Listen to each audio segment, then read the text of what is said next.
Afternoon everyone.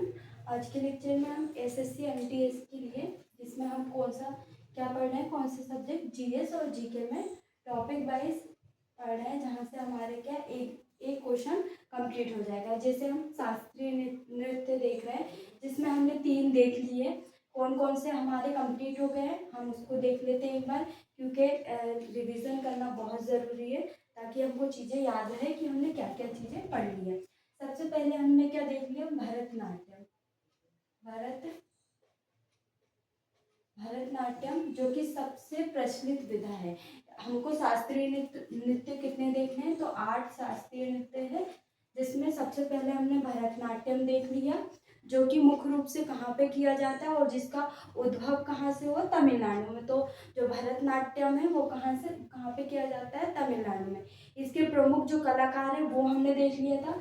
2 चीज़ एक तो important है, सबसे पहले तो भरतनाट्यम कहाँ से उत्पत्ति और कहाँ पे किया जाता है, तो तमिलनाडु में। और प्रमुख कलाकारों के बारे में पढ़ना है, क्योंकि डायरेक्ट ऐसा क्वेश्चन पूछते हैं कि निम्न कलाकार का संबंध किस नृत्य से है। इसके बाद हम देखेंगे तो कुचिपुड़ी देखा था हमने, कुचिपुड़ी हमने पढ़ लिया था। कुचिपुड़ी कहाँ से उद्भव हुआ इसका, तो आंध्र प्रदेश से इसका उद्भव हुआ, हमने ये देखा था। और इसके बाद हमको देखना है कि जो कुचिपुड़ी नृत्य है, ये दोनों ऐसी विधा है जिसमें जो कि स्त्री और पुरुष दोनों कर सकते हैं। इस विधा को जो भरतनाट्यम और कुचिपुड़ी है, दोनों नृत्य क्या स्त्री और पुरुष दोनों कर सकते हैं।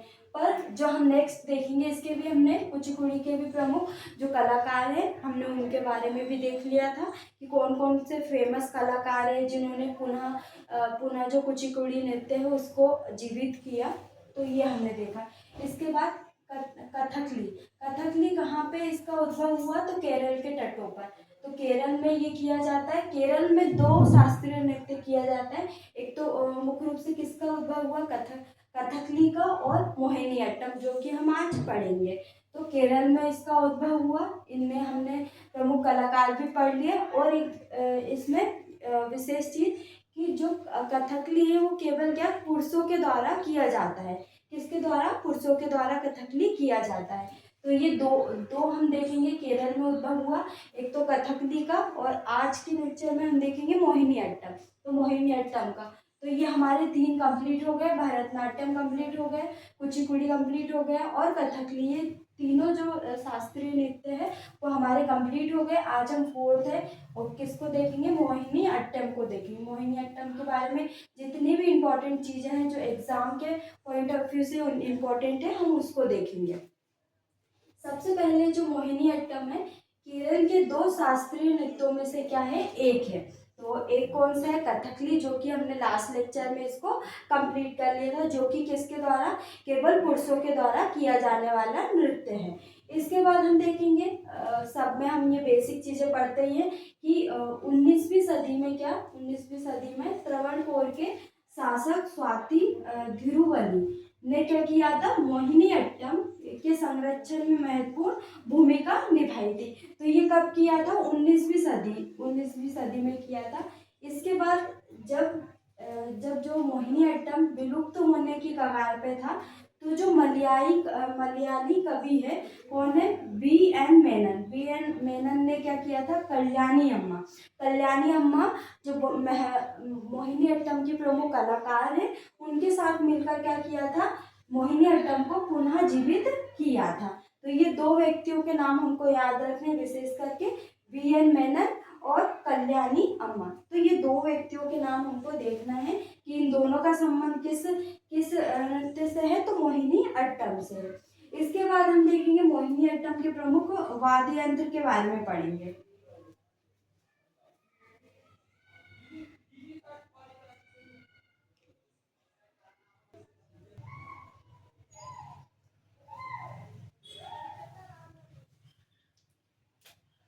प्रमुख वाद्य यंत्र देखेंगे अपन।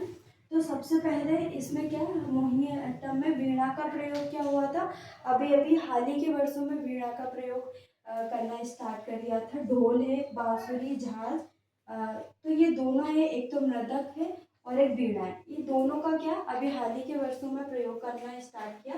बाकी ढोल और बांसुरी और झांझ का प्रयोग पहले से किया जाता है। तो ये तो आपसे इतना पूछेंगे नहीं, बस हमको ये याद रखना है कि उत्पत्ति कहाँ पे हुई और ये मुख्य रूप से कहाँ किया जाता है, तो केरल में किया जाता है। और पुनः जीवित किसने किया इस नृत्य को, तो हमको उनका नाम याद रखना है, BN मेनन और कल्याणी अम्मा। तो ये दोनों व्यक्तियों का नाम हमको विशेष रूप से याद रखना है।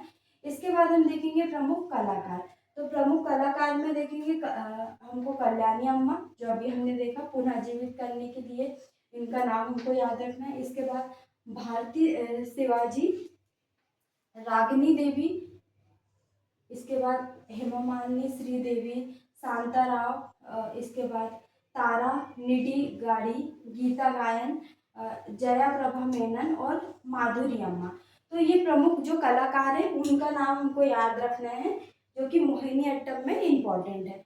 अब हम नेक्स्ट जो शास्त्रीय नृत्य है उसको देखेंगे, क्योंकि हमारे दो से तीन लेक्चर हो गए हैं नृत्य में, तो हमको ये टॉपिक जल्दी कंप्लीट करना है। यहाँ से हमारे 1 से 2 क्वेश्चन क्या NTS में हमेशा हर साल पूछते ही है। तो लास्ट 2024 में भी यहाँ से क्वेश्चन आया था।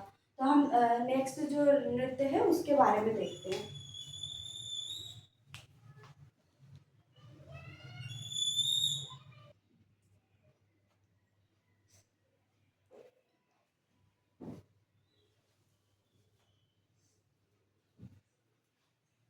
नेक्स्ट हम मोहिनी अट्टम के बाद ओडिसी नृत्य और मणिपुरी, ये दोनों भी कंप्लीट आज कर लेंगे। फिर सिर्फ एक लेक्चर में हम हमारे जितने भी शास्त्रीय नृत्य हैं वो हम नेक्स्ट लेक्चर में कंप्लीट कर लेंगे। जैसे हमने फर्स्ट कौन सा, भरतनाट्यम हमारा हो गया, भरतनाट्यम हो गया। सेकेंड हमारा कुचिपुड़ी हो गया, कुचिपुड़ी हमारा कंप्लीट हो गया। थर्ड हमारा कौन सा हो गया, कथकली कंप्लीट हो गया। फोर्थ हमारा मोहिनी अट्टम कंप्लीट हो गया। और फिफ्थ है ओडिसी, भी आज हमारा कंप्लीट हो जाएगा। और मणिपुरी 6 हमारे कंप्लीट हो जाएंगे। सिर्फ 2 और बचेंगे, तो नेक्स्ट लेक्चर में हम उसको भी कंप्लीट कर लेंगे। और एक लेक्चर में इन 8 का क्या, एक लेक्चर में रिवीजन कर लेंगे, जिसमें हम सिर्फ क्या देखेंगे कि उद्भव किस किस राज्य में हुआ और प्रमुख कलाकार कौन कौन से हैं। तो ये 2 चीज़ें हम रिवीजन वाली क्लास में देख लेंगे, जिससे कि आप, अगर आपको रिवीजन में सिर्फ एक ही लेक्चर में आपको कंप्लीट करना है तो भी आपके लिए इनफ रहेगा। अगर आपको थोड़ा डिटेल में पढ़ना है तो आप इंडिविजुअल जो क्लास है हमारी वो देख सकते हैं। तो सबसे पहले हम देखेंगे ओडिसी नृत्य, जो कि उड़ीसा राज्य का एक क्या है, शास्त्रीय नृत्य है। इसके बाद हम देखेंगे जो इसका जन्म है, इसका जन्म कहाँ, मंदिरों में नृत्य करने वाली जो देवदासी है, देवदासियों के नृत्य से हुआ था। कौन सा, ओडिसी नृत्य का जन्म। इसके बाद हम देखेंगे यहाँ पे क्या एक महत्वपूर्ण परंपरा है, कौन से, ओडिसी नृत्य में, उसको क्या बोलते हैं, गोटी पुआ, गोटी पुआ बोलते हैं। इसमें क्या करते हैं, जो गोटी पुआ परंपरा, उसमें जो युवा लड़के महिलाओं के वस्त्र पहन के क्या करते हैं, नृत्य करते हैं। क्या करते हैं, गोटी पुआ में महिलाओं के वस्त्र पहन के क्या करते हैं, नृत्य करते हैं। तो ये परंपरा हमको याद रखना है। अब डायरेक्ट हम कलाकार के बारे में देखेंगे, क्योंकि इसमें हमको ज़्यादा चीज़ें नहीं देखना है ना। तो सबसे पहले हम देखेंगे सोनम मानसिंह। सोनम मानसिंह का संबंध किससे, ओडिसी नृत्य से है। डायरेक्ट आपसे क्वेश्चन पूछेंगे कि सोनम मानसिंह का संबंध निम्न में से किस शास्त्रीय नृत्य से है, तो ओडिसी। इसके बाद हम देखेंगे किरण सहगल, माधुरी मुदुगल और रानीकट आदि आदि व्यक्ति का किससे संबंध है, ओडिसी नृत्य से। तो बस इतने जो फेमस पर्सन है, हमको बस उन्हीं के बारे में याद रखना है। और उस जन्म कहाँ पे हुआ, तो ओडिसी नृत्य से ही समझ में आ रहा है, तो कहाँ पे हुआ, ओडिशा में हुआ। इसके बाद देखेंगे हम मणिपुरी। मणिपुरी में भी हमको कुछ चीज़ें ही देखना है और फिर कलाकारों के बारे में देखना है। इसका जन्म कहाँ पे हुआ, तो मणिपुरी नृत्य का मणिपुर में हुआ। और इसमें क्या करते हैं, इस नृत्य में हाथ के हाव भाव और पैर की गति क्या महत्वपूर्ण होती है। कौन से, जो मणिपुरी नृत्य है उसमें क्या होता है, हाथ के हाव भाव और पैरों की क्या गति महत्वपूर्ण होती है।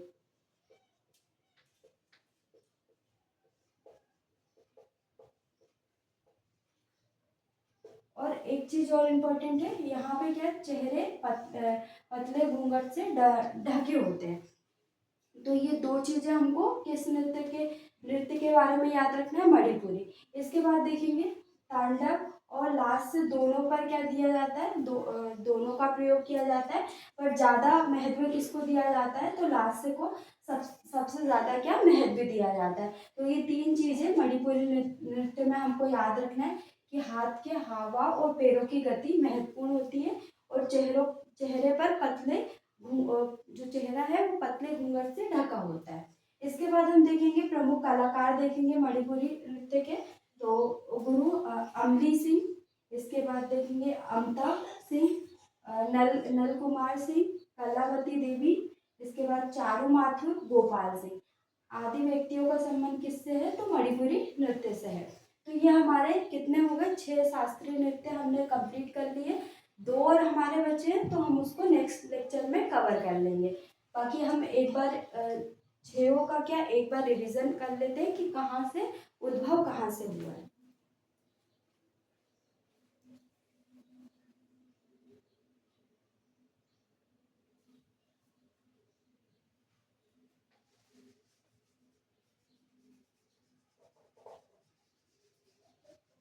सिर्फ हमारे 2 शास्त्रीय नृत्य बचे हैं, एक तो कथक बचा है और एक शास्त्रीय बचा है।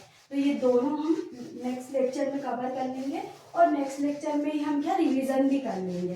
तो दोनों चीज़ें हम एक ही लेक्चर में कंप्लीट कर लेंगे। अभी मैं आपको थोड़ा बता देती हूँ जिससे आपका क्या रिवीजन भी हो जाएगा। हमें सिर्फ 2 ही चीजें याद रखनी है शास्त्रीय नृत्य में, एक तो उद्भव कहाँ से हुआ और प्रमुख कलाकारों के बारे में याद रखना है, क्योंकि कलाकारों के बारे में आप भूल सकते हैं, इतने सारे कलाकार हैं अब, पर जो फेमस है तो फेमस को तो हमको याद ही रखना है कि इस कलाकार का संबंध किस शास्त्रीय नृत्य से है, क्योंकि उन्हीं के द्वारा क्या हुआ है, उन्हीं के द्वारा जो पुनर्जीवित भी उन्हीं के द्वारा किया गया है। तो जैसे हमने देखा था जो रेणुका देवी है, रुक्मणी देवी है, जो हमने पढ़ा था रुक्मणी देवी का संबंध किससे, तो भरतनाट्यम से। तो ये जो फेमस पर्सन है उनको हमको याद रखना है। तो सबसे पहले हमने पढ़ा था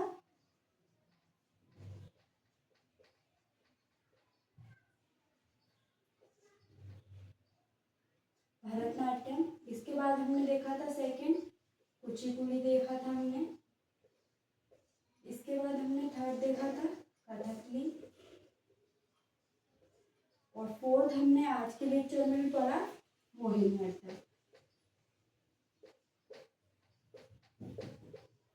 इसके बाद हमने फिफ्थ देखा भी ओडिसी और मणिपुरी।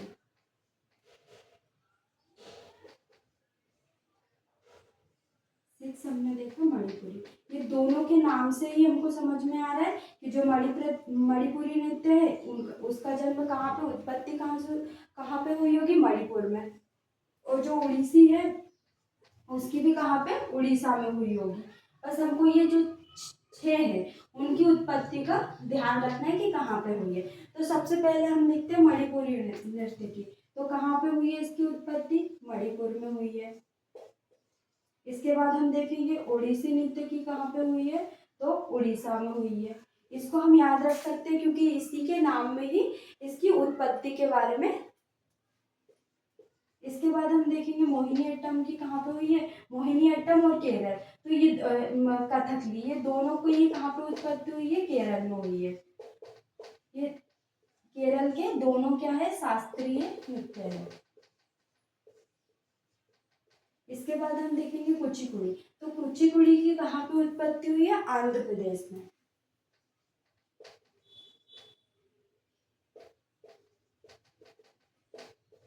इसके बाद हम देखेंगे भरतनाट्यम, भरतनाट्यम की कहाँ पे हुई है, तमिलनाडु में।